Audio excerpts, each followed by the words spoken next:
Hello everyone, ये रिश्ता क्या कहलाता है कि आज के एपिसोड में आप देखेंगे कि वेदिका बैठी होगी और कार्तिक कई बार सोच रही होगी कि कार्तिक बोलता है कि अब कौन सी रस्में लगी, मुझे कोई रस्में नहीं करनी, मेरे लिए कायराओं से बढ़कर और कोई चीज़ नहीं है। बाद में वेदिका सोचती है कि मैं घर जाऊं कि नहीं जाऊं, दादी मेरा वहाँ वेट कर रही होगी और कार्तिक को साथ कैसे लेके जाऊं, वो तो नहीं जाएंगे मेरे साथ। तभी एक नर्स आती है और सीनियर डॉक्टर को बोलती है कि कार्तिक गोयनका का कार्ड रह गया। तभी डॉक्टर बोलती है कि हाँ ये उनका कार्ड है तो उनकी वाइफ को दे देंगे। तभी वेदिका बोलती है कि लाओ मुझे दीजिए। तभी डॉक्टर बोलती है कि सॉरी मैम, बट हम ये कार्ड उनकी वाइफ को देंगे। उसके बाद में सीनियर डॉक्टर देखती है कि सामने नायरा है और नायरा को जाकर बोलती है कि आपके हस्बैंड का कार्ड रह गया है तो आप ये ले लीजिए। उसके बाद में नायरा वह कार्ड ले लेती है और जैसे वो मुड़ती है तो उधर उसको वेदिका दिखती है और वेदिका के पास जाकर वह कार्ड देती है, बोलती है कि ये लो कार्ड कार्तिक का। तभी वो बोलती है कि आई एम सॉरी, मैं आप दोनों के बीच में नहीं आना चाहती। तभी वेदिका बोलती है कि आ तो गई ना आप हमारे बीच, ये कहकर वो बोलती है कि बाय टेक केयर, ये कहकर वह वहाँ से चली जाती है।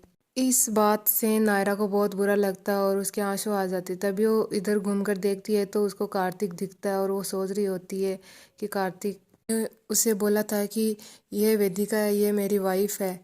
वह बात कार्तिक की याद कर रही होती है। उसके बाद में वह कार्तिक को जाकर बोलती है कि मुझे तुमसे कुछ ज़रूरी बात करनी है। तभी कार्तिक बोलता है हाँ बोलो। इधर गोयनका घर में दिखाई जाती है कि दादी नारियल के वो रस धागा बांध रही होती है और तभी सुरेखा आती है और देखती है तो दादी बोलती है कि क्या हुआ, तुझे भी कोई प्रॉब्लम है क्या, तुझे भी स्वर्णा की तरह कुछ पूछना है क्या। तभी सुरेखा बोलती है कि नहीं हाँ। उसके बाद में सुरेखा बोलती है कि कार्तिक, नायरा और वेदिका, कानून के हिसाब से इनकी सिचुएशन बहुत ही कॉम्प्लिकेटेड है।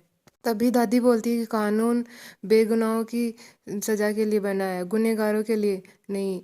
नायरा ने खुद अपना मौत का स्वांग रचा है, उसको कभी माफ़ नहीं किया जा सकता। कानून के हिसाब से किया जा सकता है बट मैं तो कभी नहीं करूँगी। सुरेखा तुम ज़्यादा परेशान मत होना, एक बार कायरा ठीक हो जाए उसके बाद में इस सिचुएशन को मैं खुद मैनेज करूँगी। इधर कार्तिक नायरा से बोलता है कि बोलो क्या बोलना है, बोलो तुम बोल क्यों नहीं रही हो। तभी नायरा सामने मुंह करके फिर इधर घूम के बोलती है कि कार्तिक तुम घर जाओ, तुम्हारा घर पर सब वेट कर रहे हैं, मैं यहाँ कायरा का ध्यान रख लूँगी, तुम्हारी पत्नी वेदिका तुम्हारा इंतज़ार कर रही होगी, तुम घर जाओ कार्तिक, मैं यहाँ देख लूँगी सब, तुम टेंशन मत लो। तभी कार्तिक बोलता है कि who the hell are you. तभी नायरा बोलती है हाँ, क्या तुझे सुनाई नहीं दिया, फिर से बोलूँ क्या। तभी कार्तिक बोलता है कि तुम्हारी हिम्मत कैसे है ये बोलने की। उसके बाद में कार्तिक फिर से बोलता है कि तुम होती कौन हो मुझे ये सब बोलने वाली। तभी नर्स आती है और बोलती है कि ये हॉस्पिटल है, आपका घर नहीं है, आप धीरे बात कीजिए। उसके बाद नायरा को भी थोड़ा गुस्सा आ जाता है, वो बोलती है कि कार्तिक तुम जाओ। उसके बाद में कार्तिक बोलता है कि नहीं जाऊँगा। उसके बाद में कार्तिक नायरा को बोलता है कि हॉस्पिटल है, मैं ज़्यादा चिल्ला नहीं सकता, इसलिए चुपचाप इस दीवार के पास खड़ी रहो और मेरी बात अच्छे से सुन लो। तो नायरा बोलती है कि नहीं सुनूंगी, तुम क्या करोगे, मैं तुम्हारी बात एक भी नहीं सुनूंगी। और नायरा बोलती है कि हटो मेरे रास्ते से। तो कार्तिक बोलता है कि ऐसे कैसे नहीं सुनेगी, सुनना पड़ेगा तुझे।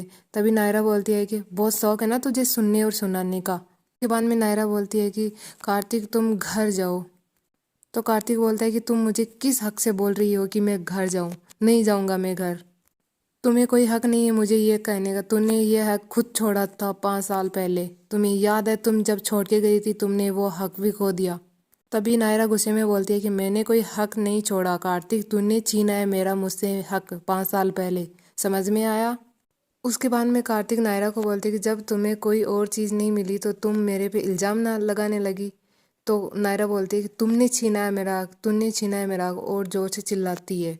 उसके बाद में कार्तिक बोलता है कि हाँ बता कैसे छीना है मैंने तुम्हारा हक। उसके बाद में नायरा बोलती है कि कार्तिक तुमने मेरे पर शक किया था। तो कार्तिक बोलता है कि सिर्फ मैंने एक सवाल पूछा था, शक नहीं किया था मैंने तेरे पर। उसके बाद में नायरा कार्तिक को बोलती है क्या ज़रूरत पड़ गई थी वो सवाल पूछने की, जो आज तक खुद समझ पाए हो, जो मुझे समझाओगे। अब तेरा हो गया कार्तिक, अब तुम जाओ घर, मुझे समझाने की कोई ज़रूरत नहीं है, तुम घर जाओ। ठीक है, कायराओं का ध्यान में रख लूँगी। उसके बाद में कार्तिक बोलता है कि नहीं जाऊँगा। उसके बाद में कार्तिक बोलता है कि क्या भरोसा तुम कायराओं को वापस और लेके चली जाओ तो तूने 5 साल भी मेरे से दूर रखा है, तेरा कोई भरोसा नहीं है। तूने नायरा ये तक नहीं बताया कि तुम प्रेग्नेंट हो, तूने ये क्यों नहीं बताया? तूने 5 साल मेरे बच्चे के साथ रहने का हक मुझसे क्यों छीना नायरा? तभी नायरा बोलती है कि क्यों बताती मैं तुझे? तूने जो इल्ज़ाम मेरे पे लगाया वही मेरे बच्चे पे लगा देते और बोल देती कि ये बच्चा किसका है, तो मैं वो शायद बर्दाश्त नहीं कर सकती थी। तुम्हारा कोई भरोसा नहीं है, तुम तो पूछ लेते कि ये किसका बच्चा है, तो वो इल्ज़ाम मेरे बच्चे पर लग जाता और मैं ये होने नहीं दे सकती थी, तभी मैंने तुझे ये बताया नहीं। उसके बाद में कार्तिक नायरा को बोलता है कि चुप हो जाओ, तो नायरा बोलती है क्यों चुप हो जाऊं? जब तुमने पूछा था तो मुझे कितना बुरा लगा था, अब क्यों चुप हो जाऊं? तो तुम भूल गए होंगे शायद 5 साल में, तो मैं बता देती हूँ। उस सवाल ने मुझे 5 साल तक कितना दिल को छलनी किया था, तुम्हें नहीं पता, बट मुझे बहुत छलनी किया था। तब भी कार्तिक बोलता है कि चुप हो जाओ नायरा, मुझे नहीं करना, मैंने एक सवाल ही तो किया था। उसके बाद में कार्तिक बोलता है कि मैं कुछ नहीं बोला 5 साल में, यही तो दुख है ना कि मैं 5 साल अपनी बीवी और बच्चे के बिना रहा, मुझे तो ये भी नहीं पता कि मेरा एक बच्चा भी है। तूने मेरे एक सवाल के बदले मुझे 5 साल तड़पाया नायरा, ऐसा क्यों किया तूने मेरे साथ नायरा? अब अगर जब मिली हो तो 5 साल का दुख दे दिया, ये क्यों किया नायरा तूने ऐसा? नायरा मैं तुझे कभी माफ़ नहीं करूँगा, मेरा बेटा मुझसे 5 साल दूर रहा और जन्म के 5 साल मुझसे कभी नहीं मिला और एक बाप का प्यार नहीं मिला उसे, तो मैं इसके लिए तुझे कभी माफ़ नहीं करूँगा। तभी नायरा बोलती है कि ये जख्म तूने खुद दिया कार्तिक, मैंने नहीं दिया तुझे। नायरा बोलती है कि कौन सी पत्नी चाहेगी कि उसका पति उसके बच्चे को दूसरी नज़र से देखे? तभी कार्तिक बोलते हैं कि मैं इतना घटिया नहीं हूँ। तभी नायरा बोलती है कि उस टाइम तो तुम इतने घटिया ही थे। तभी कार्तिक बोलता है कि वो सिचुएशन कुछ और थी। तो नायरा बोलती है कि मेरी भी सिचुएशन वैसी ही थी जैसी तुम्हारी थी, तो मैंने ले लिया डिसीजन और तुझे नहीं बताया कि मैं प्रेग्नेंट हूँ और चली गई। और एक्सीडेंट के वक्त मेरा एक्सीडेंट हुआ था तो पता नहीं चला और वहाँ से चली गई थी। उसके बाद में नायरा बोलती है कि हिसाब बराबर, तो कार्तिक बोलता है कि हिसाब बराबर कैसे? रिश्तों में हिसाब बराबर किया जाता है नायरा। तो नायरा बोलती है कि रिश्तों में शक भी नहीं किया जाता। तभी कार्तिक बोलता है कि तुम सारी कस्में वादे भूल गई। तो नायरा बोलती है कि तुम भी भूल गए, तूने भरोसा करने का वादा किया था और तूने मेरे पर ही शक किया। के बाद में कार्तिक नायरा को बोलता है कि तुम कितना बदल गई हो। तो नायरा बोलती है कि तुम मेरे रहते कितना बदल गए थे, उतनी नहीं कार्तिक। मुझे दोष देना बंद करो और जाओ यहाँ से। कायरा की तुम्हें चिंता करने की ज़रूरत नहीं है, तुम जाओ यहाँ से कार्तिक। कार्तिक बोलता है कि भगवान ने मिलाया मुझे कायरा से, शायद उसको मेरी ज़रूरत थी। तो नायरा बोलती है कि वो अलग बात है, तो अभी तुम कार्तिक घर जाओ। उसके बाद में नायरा बोलती है कि शायद भगवान चाहते होंगे कि मैं तुम्हारे सवालों का जवाब दूँ। तो कार्तिक बोलता है कि तुम घूम फिर के एक ही सवाल पे आ जाती हो और झगड़ा कर रहे होते हैं। तभी एक नर्स आती है और देखती है, तो वो कार्तिक बोलता है कि हम अभी बात कर रहे हैं तो आप मत बीच में मत बोल दिए। और नायरा बोलती है कि हाँ हम बात कर रहे हैं। उसके बाद में तभी वो गेट बंद करके चली जाती है। उसके बाद में नायरा कार्तिक को बोलती है मेरा दिमाग इससे ज़्यादा ख़राब हो जाए उससे पहले तुम जाओ कार्तिक। तो कार्तिक नायरा को बोलता है कि तुम भगोड़ी हो, तुम हर सिचुएशन से भाग जाते हो। पहले तुम अपनी माँ से भाग गई और फिर पहले 5 साल भाग गई। तो नायरा बोलती है कि नहीं कार्तिक, पहले तो मैं खुद अपनी मर्जी से भागी थी, लेकिन दूसरी बार तूने कार्तिक गोइंका तूने खुद भगाया मुझे। तुम्हारे उस घटिया सवाल ने भगाया मुझे, तुम्हारी उस गंदी सोच ने भगाया मुझे। कार्तिक गोइंका तूने भगाया था मुझे 5 साल पहले। उसके बाद में कार्तिक नायरा को बोलती है अगर तुम्हें मेरी बात का इतना ही बुरा लगा था तो मुझसे नाराज़ हो जाती, मुझसे थप्पड़ मार लेती, घर छोड़कर अपने घर चली जाती, बट मरने का नाटक क्यों किया तुमने? ऐसा क्यों किया नायरा तूने मेरे साथ? तुम 5 साल मुझसे दूर रही, अपनी फैमिली से दूर रही, ऐसा क्यों किया नायरा? और मुझे अपने बेटे से दूर रखा। उसके बाद में नायरा बोलती है कि 5 साल में अपनी फैमिली से दूर रही और मरने का नाटक किया, ये क्या मेरे लिए आसान था कार्तिक? जो तुमने किया है ना नायरा, उसकी माफ़ी तुझे कभी नहीं मिलेगी। तो नायरा बोलती है कि तुझे भी जो तूने सवाल किया था उसकी माफ़ी कभी नहीं मिलेगी। तो कार्तिक बोलता है कि तुझे तेरी माफ़ी नहीं चाहिए मुझे, जो खुद गलत हो वो किसी और को क्या माफ़ करेगा। के बाद में नायरा बोलती है कि जो खुद गलत होता है ना वो यही कहता है। इतना बोलने के बाद में दोनों चुप हो जाते हैं और बहुत रो रहे होते हैं। एक कमरे में जाकर नायरा रोने लगती है और एक कमरे में जाकर कार्तिक रोने लग जाता है। उसके बाद में कार्तिक और नायरा अब साथ में बिताए हुए पल याद करते हैं। उसके बाद में मनीष, बड़े चाचा, छोटे चाचा घर जाते हैं और दादी पूछती है कि कार्तिक और वेदिका नहीं आए। मनीष बोलता है कि हाँ वो नहीं आया। तो दादी बोलती है कि मैंने बोला था ना साथ में लेके आने। तो मनीष बोलता है कि वो अब बड़ा हो चुका है, उसके एक बेटा भी है, उसने मना कर दिया तो वो नहीं आया। तो दादी बोलती है कि मैं फ़ोन करके पूछती हूँ वो कैसे नहीं आया। तो दादी का कॉल नहीं लगता। उसके बाद में दादी दूसरा कॉल लगाती है तो स्वर्णा पूछती है कि दादी किसके पास कॉल कर रही है। उसके बाद में वो वेदिका के पास करती है कॉल और बोलती है कि तुम कार्तिक की पत्नी हो ना, और अपनी पत्नी के हक से कार्तिक को घर लेके आओ। और दादी वेदिका को बोलती है कि तुम दोनों के हाथों से पूजा करवानी है। उसके बाद में फ़ोन कट कर देती है।